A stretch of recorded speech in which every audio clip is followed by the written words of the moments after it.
Casal de assaltantes agride cliente e atira contra funcionários de posto de combustível. A arma falhou nas duas tentativas. Segurança máxima. Provas do Enem estão guardadas em pavilhão do Exército. Vigilância 24 horas. As provas começam amanhã. O mutirão do Procon. Na primeira semana foram negociados 13 milhões em dívidas. A redução média foi de 60%. Quem passou a noite na fila ontem protestou com churrasco e show. Padrasto é baleado pelo enteado durante briga na capital. Diabéticos do estado já têm de graça remédios de alto custo na rede pública. A seca no Espírito Santo.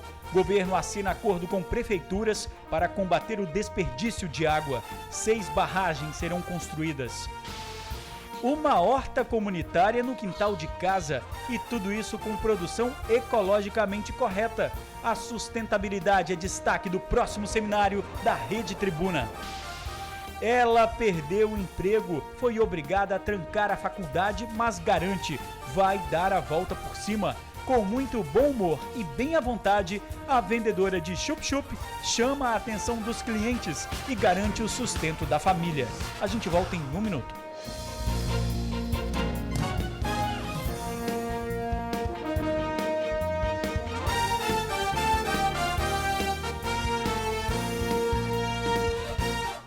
Olá, boa noite. Casal de assaltantes agride cliente e atira contra funcionários de posto de combustível. Nas 2 vezes, a arma falhou. O casal chega no posto e entra na loja de conveniências. Enquanto a mulher olha as prateleiras da loja, o homem vai até o caixa e pede um maço de cigarro. Nisso, ele anuncia o assalto, mas a vendedora reage. O criminoso vai para a parte de trás do balcão e os dois começam a brigar. Ele tenta atirar nela, mas a arma falha. O gerente do posto diz que a funcionária fez isso por imaginar que a arma fosse de brinquedo. Ameaçou, bateu, deu coronhada. Pior foi os clientes que ajudaram também, porque acharam que a arma era de brinquedo, né? E tentaram ajudar, porque viram que ela está sendo agredida, né? Coronhada na cabeça, no queixo. Foi uma coisa inusitada. A tentativa de assalto foi nesse posto que fica na rodovia Carlos Lindenberg, em Vila Velha. E aconteceu às 7h20 da noite desta quinta-feira, horário de bastante movimento. As câmeras do estabelecimento ainda mostram que o casal tenta assaltar uma cliente. Eles a agridem também. A vendedora pede ajuda e o casal sai da loja. Na confusão, o homem tenta atirar num frentista, mas a arma falha por outras 2 vezes. Por fim, os bandidos saem correndo. Clientes e funcionários vão atrás. Os assaltantes saíram do posto sem levar nada, mas a confusão se estendeu até esse outro lado do bairro aqui. O reforço só veio mesmo quando os funcionários pediram ajuda aqui nessa unidade operacional do Corpo de Bombeiros. Luciana Neres e Rutênis Duarte Júnior foram detidos e levados para a Delegacia Regional de Vila Velha. O posto já foi alvo de bandidos por 9 vezes nesse ano. Somos cercados por bairros onde o tráfico predomina, onde a polícia está preocupada muito com esses traficantes e os comerciantes em geral ficam à mercê. Técnico de enfermagem é detido suspeito de abusar sexualmente de uma paciente em hospital de Vila Velha. Carol Fernandes. O mandado de prisão temporária foi cumprido na manhã de hoje. O técnico de enfermagem de 31 anos foi detido enquanto trabalhava num pronto atendimento em Cariacica. Contra ele, a denúncia de uma jovem de 25 anos que diz ter sido molestada enquanto esteve internada em um hospital particular de Vila Velha. O crime teria acontecido em setembro de 2012. De acordo com o que a vítima disse à polícia, a presença de acompanhantes teria sido proibida pelo técnico de enfermagem, que foi reconhecido por uma testemunha e será indiciado por estupro de vulnerável. Ela foi internada, né? Ela estava numa festa, ela sentiu-se mal, ela foi internada e ela falou que havia sido molestada, embora ela não se lembre da fisionomia dele, que ela estava um pouco sedada pelo remédio, mas ela lembra exatamente do que aconteceu com ela, os atos que ela sofreu. Ele vai ser indiciado, a gente está concluindo esse inquérito, o Ministério Público pode oferecer uma denúncia contra ele por estupro de vulnerável, que é uma pena de 8 a 15 anos. Uma vendedora está chamando a atenção de quem passa pela principal avenida de Jacaraípe, na Serra. O sinal fecha para os carros e a Cláudia entra em ação.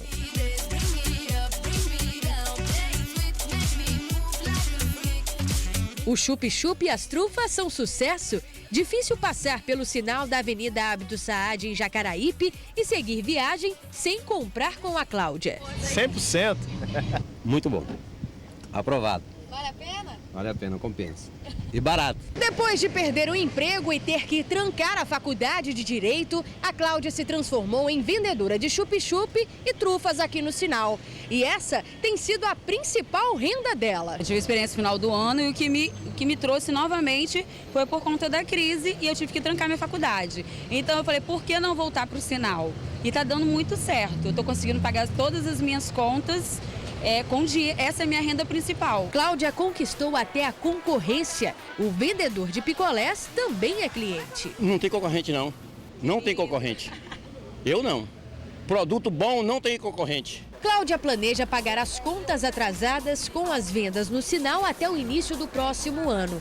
Mas o maior sonho mesmo é juntar um dinheiro para retomar os estudos. Só mais 1 ano e meio e Cláudia terá o tão desejado diploma de Direito. Acertar as minhas contas até dezembro, terminar minha faculdade e segurar o diploma e ser delegada. O que eu escolhi para mim é ter dignidade e trabalhar.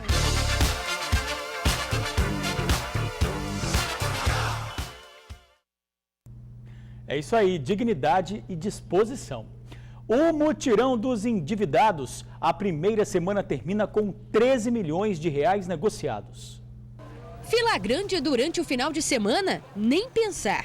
Pelo menos é o que espera o Procon, que hoje já distribuiu as senhas de atendimento para a próxima segunda-feira. Não tem por que se falar em fila, até porque todas as senhas de segunda-feira já estão sendo distribuídas. Em breve, em poucos minutos, elas já estarão terminando. Já estão sendo distribuídas, começaram a ser distribuídas às 16 horas e em poucos minutos estarão terminando. Na segunda-feira, às 16 horas, serão distribuídas as de terça-feira. Então não há que se falar em permanecer no final de semana na fila. A estratégia foi pensada para que cenas como essa não se repitam. Na noite de ontem, a espera de horas na fila terminou em um protesto regado a churrasco e cerveja. E como o clima estava quente, teve gente até tirando a roupa. Hoje à tarde, tudo parecia mais tranquilo. A de Jazete, por exemplo, garantiu uma das senhas que precisava. Está bem tranquila e agora está normal. Essa oportunidade, né? Vale a pena que eles estão dando, né? A primeira semana do mutirão das negociações termina com números que impressionam. Foram mais de 13 milhões de reais em negociações, dívidas reduzidas em até 60% e cerca de 1.200 atendimentos diários. Excelentes acordos, boas negociações, pessoas felizes saindo daqui. E a gente repete para os consumidores, cumpram esses acordos, paguem nos dias em que fizeram um compromisso de fazer esses pagamentos, porque o Procon não pode exigir que esse acordo seja cumprido se o consumidor, pelo seu lado, não agir com pontualidade e assiduidade nos dias que forem combinados aqui. O mutirão vai até a próxima quinta-feira. Lembrando que as senhas para o atendimento na segunda já foram distribuídas e as senhas para terça só serão entregues na segunda, às 4 da tarde. Diante da maior seca dos últimos 40 anos, governo e prefeituras assinaram um acordo para combater o desperdício. A ordem de serviço foi assinada hoje pela manhã. O documento é o primeiro passo para que a água do rio Reis Magos, em Nova Almeida, na Serra, comece a ser utilizada para abastecer a população do município. Segundo o governo, a obra vai custar 60 milhões de reais. A previsão do governo era de começar a obra em 2020, mas por causa da seca, considerada a pior dos últimos 40 anos, ela foi antecipada. O governo também anunciou a construção de 5 barragens no norte do Espírito Santo. Elas serão instaladas nas cidades de Ecoporanga, Conceição da Barra, Montanha, Nova Venécia e São Mateus e terão juntas a capacidade de armazenar quase 20 milhões de litros de água. É importante essa decisão que nós tomamos ontem de liberar a construção desse conjunto de barragens no interior do estado do Espírito Santo. É importante, mas essa também não é a obra mais importante. Só lembrar vocês, São Paulo tem a maior caixa d'água da América Latina vazia. Tem a caixa d'água, mas não tem água. E só terá água quando fizer a recomposição da cobertura florestal estratégica. Porque ter a caixa d'água e até ter a chuva não resolve. A melhor caixa d'água é o subsolo. Mas a água só vai para o subsolo se tiver cobertura florestal. O governo também assinou um termo de cooperação com os municípios. O acordo tem o objetivo de estabelecer regras e leis para o melhor uso da água e também de combate ao desperdício. E para amanhã a previsão é de mudança no tempo. Deve chover nas regiões abaixo do Rio Doce. Nas demais áreas, nuvens, mas sem chuva.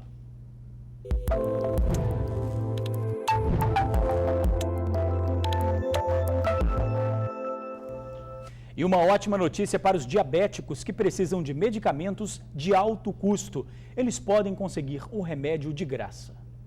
O kit com medicamentos é o companheiro inseparável de Amanda desde que ela descobriu ser diabética. Dentro do kit tem o medidor, tem as fitas e as lancetas para poder furar o dedo, tem a minha medicação, a insulina e as agulhas. Se a pessoa, ao tomar a insulina, cai muito rapidamente, o que vai acontecer? Ela vai dar uma parada cardíaca e vai morrer. Quer dizer, morrer ou então passar mal, né? A doença não despertou somente a atenção de Amanda para o cuidado com a saúde. Também trouxe custos para Flávia, mãe da adolescente. A insulina glargina, uma das utilizadas no tratamento da garota, tem um preço bem elevado. Flávia precisou solicitar este e outros medicamentos ao Estado. Quando você chega nos órgãos públicos, você chega nos postos de saúde ou na farmácia cidadã, a primeira resposta que você tem é: não tem, nós não fornecemos. Aí você insiste, procura em postos de saúde, em outros lugares para ter alguma solução e nada.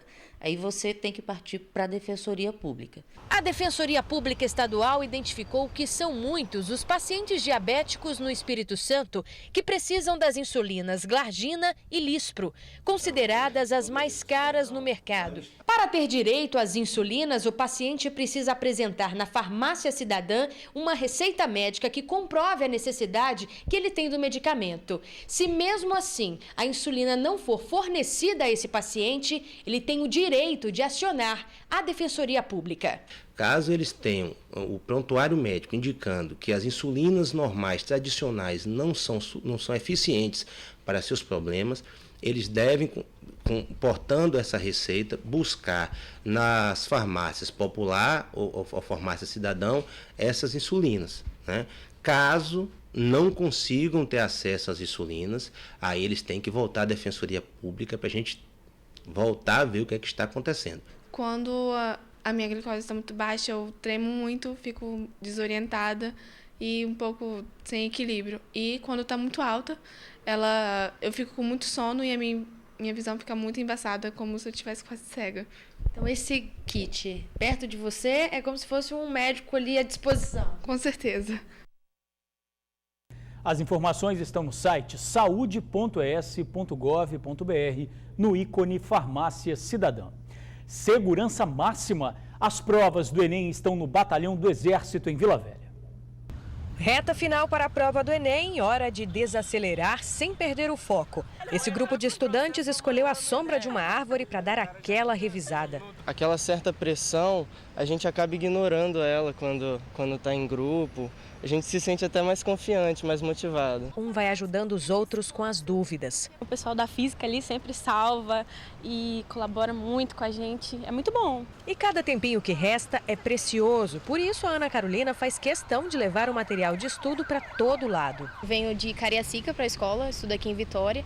E da escola eu já vou para o pré-vestibular. Então, sempre carrego as minhas coisas comigo. E toda vez que eu tenho um tempinho dentro do ônibus ou em qualquer lugar, sempre dá uma lidinha, porque ajuda, né? Reforça o que a gente aprende na sala de aula. É sempre bom. Essa turma aí diz que se esforçou bastante durante o ano, mas sempre bate aquele nervosismo.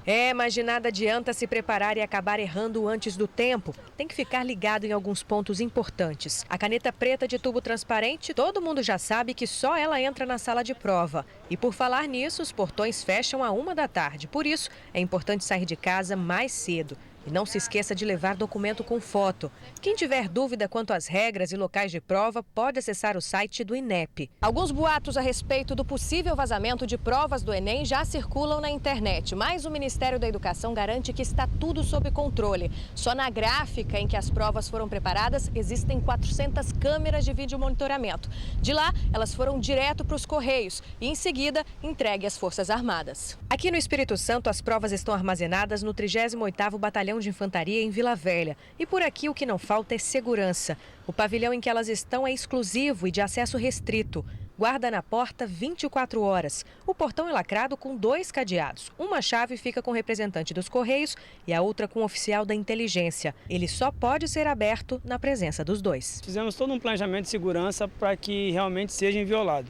Então nós aumentamos um pouco os postos, a segurança interna e externa, tendo em vista o tamanho do evento. Ações simples podem gerar economia e ajudar o meio ambiente. Pensando assim, a Rede Tribuna faz o seminário de sustentabilidade. Os ingredientes para o almoço vêm direto da horta comunitária do condomínio. O alface, ainda vamos colher ali uma rúcula para o almoço de hoje.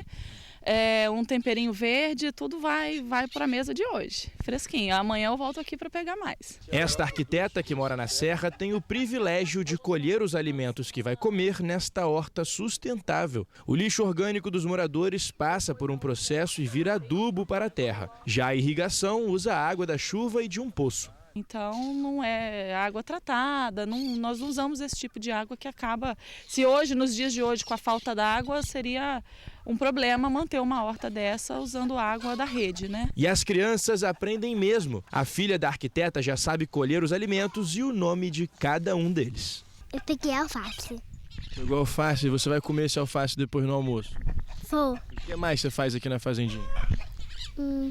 Vejo as galinhas. O mundo precisa de mais ações de sustentabilidade. Aos poucos, a sociedade caminha nessa direção. E para chegar perto, nada melhor do que falar de ideias sustentáveis. Pensando nisso, a Rede Tribuna vai fazer no dia 27 deste mês, na terça-feira que vem, aqui neste cerimonial em Vitória, um seminário com o tema sustentabilidade. O palestrante convidado é Bernardo Paz, fundador do Instituto Inhotim, em Minas Gerais. Ele transformou a propriedade dele no maior museu a céu aberto do mundo. Ele vem apresentar a ideia dele e mostrar que pode ser feito, deve ser feito, apresentar os caminhos, as dificuldades e o resultado da visão dele para a sustentabilidade. O seminário já é um evento marcado como certo na agenda da Rede Tribuna. São 2.000 vagas para inscrição. Gratuitamente, na parte da manhã é a palestra e o case em Inhotim, e na parte da tarde nós temos mais 4 palestrantes sobre o tema Gestão e Desenvolvimento Sustentável. Com todo esse debate de ideias sustentáveis, podem surgir mais ações como a horta comunitária. Assim, crianças como a pequena Nina vão aprender e ensinar para gerações futuras. A inscrição é de graça pelo site redetribuna.com.br. E veja a seguir, homem é baleado pelo enteado durante briga. A gente já volta. Padrasto é baleado pelo enteado durante briga em Vitória.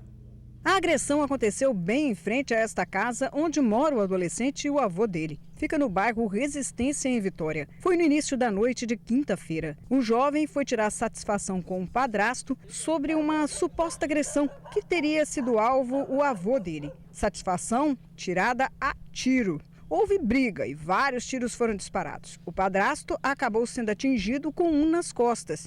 E o filho dele, uma criança de 4 anos, por pouco também não foi atingida. Hoje, na casa onde a vítima mora, não havia ninguém. A casa do adolescente também estava fechada. Ele agora está sendo procurado pela polícia. Obrigado pela companhia, uma boa noite e até amanhã.